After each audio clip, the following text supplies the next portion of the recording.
एक तरफा तलाक लेने के लिए टोटल 11 नए नियम बता दिए हैं कोर्ट के द्वारा कि अगर किसी की वाइफ में इनमें से एक भी कमी है तो उस पति को एक तरफा तलाक मिल जाएगा। ये जजमेंट अभी का है, 6 अगस्त 2026 का है, जिसके माध्यम से 11 बातें जो कोर्ट ने बताई है। मैं डायरेक्ट आपको ये 11 बातें ही बता देता हूं, कुछ और इस जजमेंट के अंदर नहीं बताता हूं कि जो यहां पे हमको देखने को मिलेगा। देखो, विवाह के स्टार्ट से ही जो लड़की थी वो अपने पति से खुश नहीं थी, क्योंकि वह अपनी आय पर अपने माता पिता के साथ साझा करते थे। पत्नी जो इस बात पे झगड़ा करती थी कि भाई तू, तेरी इनकम जो है ना वो तू तेरे माँ बाप को क्यों दे रहा है, और वो इस बात से बिल्कुल भी खुश नहीं थी। यानी कि वो चाहती थी कि मेरा पति जो भी कमाए वो सारा मेरे को दे और मेरे हिसाब किताब से जो है ये घर चले। तो ये एक पति के साथ में क्रूरता है और इस केस में इसको क्रूरता माना गया है। और ये देखो पहली कंडीशन लिख रखी है यहां पे, ऊपर लिख दिया कि उपरोक्त चर्चा से हम निम्नलिखित निष्कर्ष निकालते हैं। तो पहला निष्कर्ष निकाल दिया क्रूरता का ये कि भाई पति को इस बात के लिए प्रेशराइज करना कि आप अपने माँ बाप को खर्चा क्यों दे रहे हो, ये एक पति के साथ में क्रूरता है, जो कि वन साइडेड डिवोर्स का क्या है, एक ग्राउंड माना गया है। दूसरी सिचुएशन बता दी, उसका अपने पति और उसके माता पिता से अक्सर झगड़ा होता था, जिसके कारण अत्यंत नॉर्मल में एक संयुक्त परिवार के घर में रसोई को अलग कर दिया गया था। वो अगर सास ससुर से अगर झगड़ा करती है और एक ही घर में अगर 2 चूल्हे बना देती, तो इस घर में 2 चूल्हे बना दिए थे, 2 रसोई बना दी थी, तेरे माँ बाप तेरी अलग बना के खाएंगे और तू जो है, हम जो है वो अपना अलग बना के खाएंगे। तो ये भी एक क्रूरता है भाई। एक बेटा जो है वो यहां पे आके फंस जाता है कि वो वाइफ की सुने कि अपने माँ बाप की सुने। बेटे को बड़ा दुख होता है कि अपने उसके जो माँ बाप हैं वो अलग बना के खा रहे हैं और वाइफ जो है वो अपना अलग बना के खा रही है। तो एक ही घर में अगर 2 चूल्हे, तो ये भी एक पति के साथ में क्रूरता है। इससे अगली बात बता दी कि उसके व्यवहार में सुधार नहीं हुआ, उसके बाद भी उसके व्यवहार में सुधार नहीं हुआ और अत्यंत वह अपने पति और बच्चों के साथ दिल्ली के किसी पे कहीं पे जाकर रहने लगे। लेकिन दिल्ली में बसने के बावजूद भी उन्होंने जो उनका गांव में जो घर था उसका क्या कर दिया, उसका कमरा बंद कर दिया। अगर उसका कमरा बंद हुआ है तो जो उस घर में सास ससुर रहते थे, जो ससुराल वाले रहते थे, उनको असुविधा हुई। तो ये भी एक पति के साथ में यहाँ पे क्रूरता मानी गई है कि भाई अगर तुमने एक अलग घर चुन लिया है तो जो पहले वाला घर है उसको ताला क्यों लगा रहा है, एटलीस्ट उसको यूज होने दो, बिल्डिंग को। आप उस बिल्डिंग को यूज भी नहीं होने दे रहे हो। ये भी एक क्रूरता का ग्राउंड माना गया। अगली चीज, दिल्ली आने के बाद भी उसके व्यवहार में सुधार नहीं और अपने पति के साथ क्या करती रही, अक्सर झगड़ा करती रही। तो पति के साथ में अगर बेवजह कोई झगड़ा कर रही है तो ये भी क्या है, ये भी एक क्रूरता है। इसको भी क्रूरता का ग्राउंड माना गया है। अभी तक जो है हमने 4 चीजें देख ली है। अगर वो बिना वजह झगड़ा करती है, अपने माँ बाप से अलग होने के लिए बोलती है, उसके माँ बाप के साथ में जो टॉर्चर कर रही है, या फिर अलग होने के बाद भी जो है उसके माँ बाप का जो घर है वहां का कोई कमरा अगर वो बंद कर देती है, तो ये क्या है, इन सबको टॉर्चर माना गया है कि एक पति के साथ में क्या है, ये क्रूरटी है। अगली बात, वह न केवल उसके लिए खाना भी नहीं बनाती, बल्कि उसके दोस्तों के सामने उसके साथ दुर्व्यवहार करती। झगड़े वैवाहिक जीवन का नियमित हिस्सा बन गए थे। यानी जो लड़ाइयां थी वो कंटिन्यूसली हो रही थी, यानी कि एक हर रोज का पार्ट था कि आज भी लड़ाइयां होनी है। ऊपर से वो अपने पति के लिए खाना भी नहीं बनाती, उसके दोस्तों के सामने उसकी इंसल्ट भी करती। तो ये भी क्या माना है कोर्ट ने, ये भी एक क्रूरटी माना कि एक हस्बैंड के साथ में क्रूरटी है।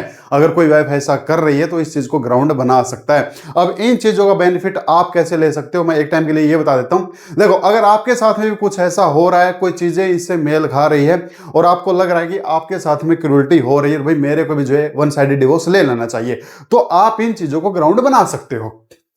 अगर कोर्ट कहती है कि ये तो कोई ग्राउंड नहीं होता है, तो फिर हम हेल्प लेते हैं ऐसी जजमेंट्स की, जो कि हाई कोर्ट की भी हो सकती है, सुप्रीम कोर्ट की भी हो सकती है।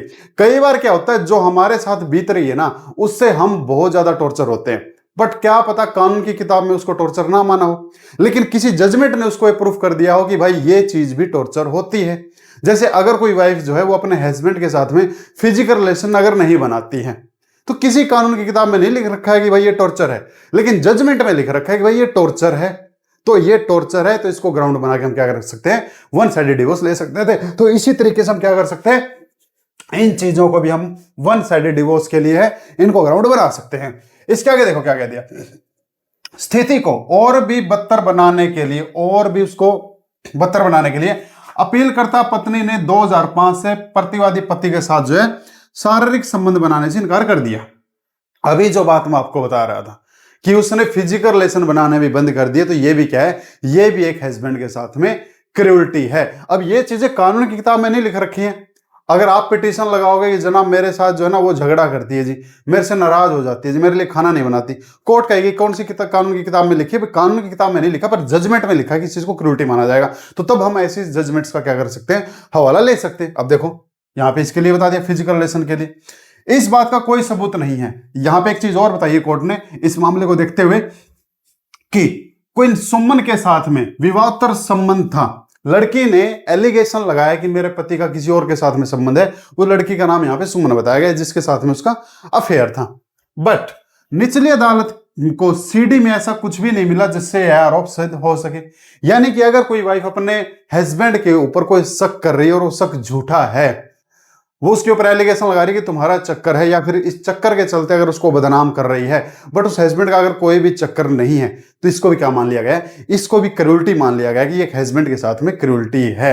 और भाई अगर ये ग्राउंड आपको कुछ कुछ ठीक लग रहे हैं और ऐसी कानूनी जानकारी अगर आपको आगे भी चाहिए तो आप इसको सब्सक्राइब जरूर कर लें, लाइक कर लें और शेयर जरूर कर देना। अब आगे बता देता हूं आगे किस चीज को क्या माना है।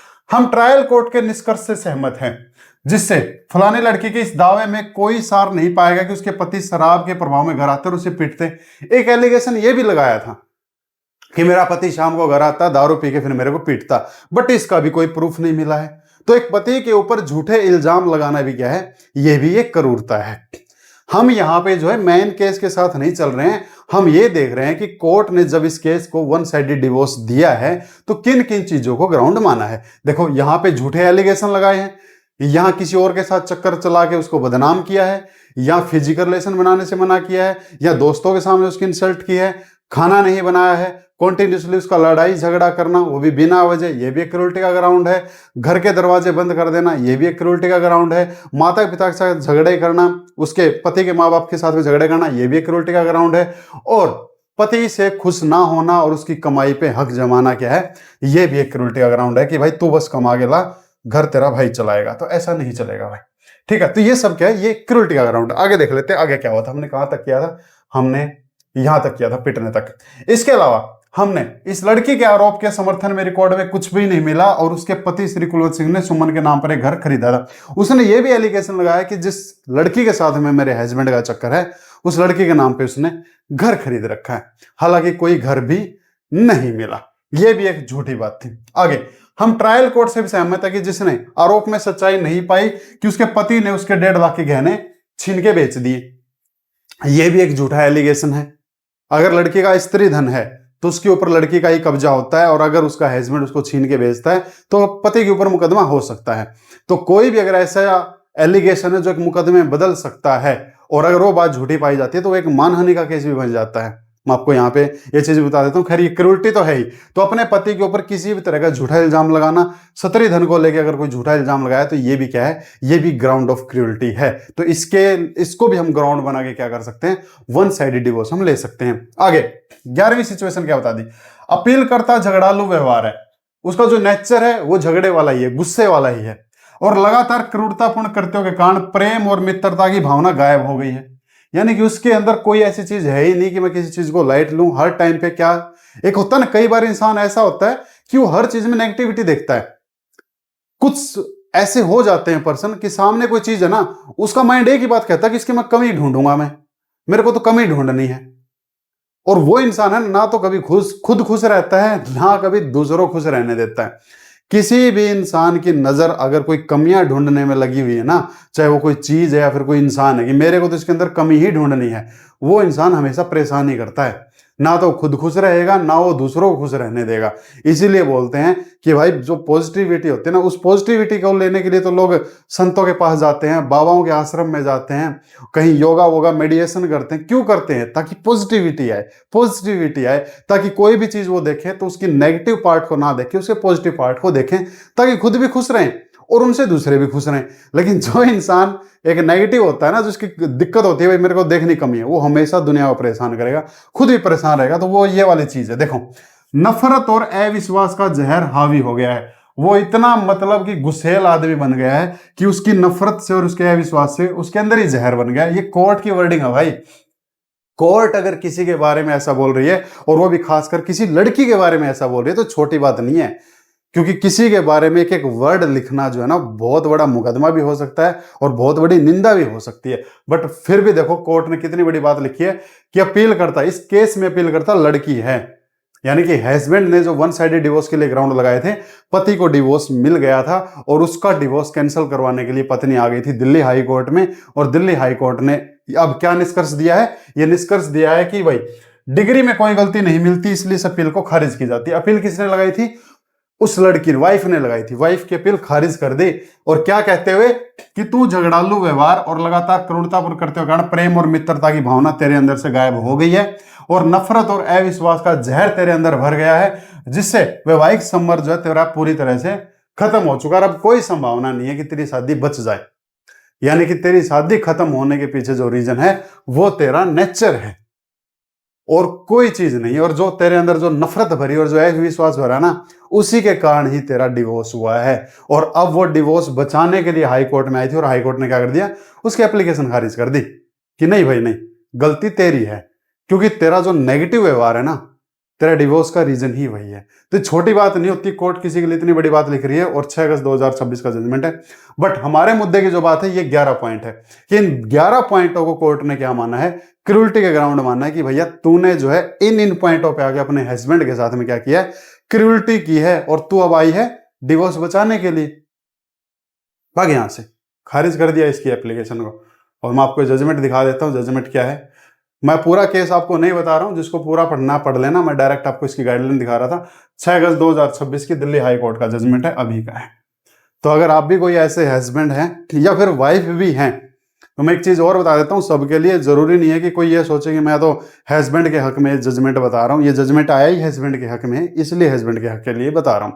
अगर कोई वाइफ ऐसी है जिसका पति भी ऐसे टॉर्चर कर रहा है, वो भी सकती है, इन्हीं ग्राउंड्स का यूज करके वो भी डिवोर्स ले सकती है। बट अगर फैमिली को अच्छे तरीके से चलाना है ना, तो सबसे जरूरी चीज होती है नेगेटिव चीजों को छोड़ दो। और अगर आपका पार्टनर ऐसा है जिसकी दिक्कत ही यही है कि वो देखता ही पहले कमियां हैं, केले खरीद के लाया तो बोला अच्छा एक केला तो तू खराब खरीद लाया, 11 उसको सही नहीं दिखे, एक खराब दिखा, तो वो आदमी नेगेटिव है। वो 5वीं 6ठी क्लास में होता था, मेरे को अभी भी याद आता है, मास्टर जी वो गिलास दिखाते थे हमको कि ये गिलास के अंदर आधा पानी है और ये आधा खाली है। बोले बताओ भाई इसके अंदर आपको क्या दिख रहा है? उस टाइम हमको नहीं पता था कि ये एक तरीका होता है नेगेटिविटी को जानने का। तो जिसने कह दिया कि भैया ये आधा गिलास खाली है, मास्टर समझ जाता कि कौन बच्चा नेगेटिव है कौन पॉजिटिव है। वो एक तरीका होता था नेगेटिव पॉजिटिव जानने का। तो अगर आपके अंदर भी नेगेटिविटी है तो आप उसको, अपनी कमी है ये, और उस कमी को आप दूर करो। लोग पागल नहीं है जो मेडिटेशन कर रहे हैं, जो अपना ये करे जाके योगा वोगा कर रहे हैं, जो जाके अपने किसी बाबा के आश्रम को चूज कर रहे हैं, इसीलिए ताकि पॉजिटिविटी है। तो उम्मीद करूंगा ये कानूनी जानकारी आपको अच्छी लगी होगी। अच्छी लगी तो आप इसको शेयर कर लें, लाइक कर लें, और सब्सक्राइब आप इसको जरूर कर लें। फिर मिलते हैं अदर किसी जजमेंट के साथ में, उसके साथ में जो आप चाहो और आप क्या चाहते हो उसके लिए कमेंट बॉक्स खुला है। Thank you.